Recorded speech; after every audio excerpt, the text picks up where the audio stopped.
চাঁপাইনবাবগঞ্জের শিবগঞ্জে রিমন আলী নামের এক ব্যক্তির গোপনাঙ্গ কেটে দেওয়ার অভিযোগ উঠেছে তার স্ত্রীর বিরুদ্ধে।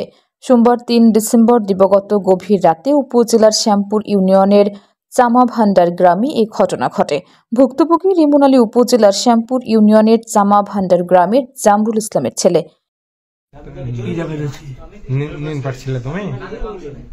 ঘুম পাচ্ছিলে? হ্যাঁ, সুটা শুরু সুটা দিয়ে বই কি বলছে আমি জানি না।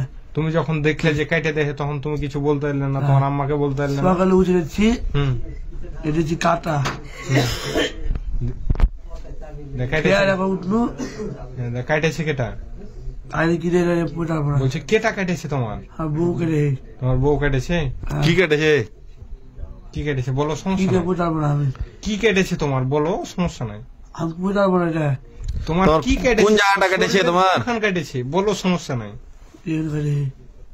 স্থানীয় ইউপি মেম্বার আব্দুল খালেক বিষয়টি নিশ্চিত করে বলেন, কিছুদিন আগেই বিয়ে হয়েছে রিমনের। বিয়ের পর থেকেই তাদের মধ্যে বনিবনা হয় না, ঝগড়া লেগেই থাকে। সেটি এখন রূপ নিল ভয়াবহতায়।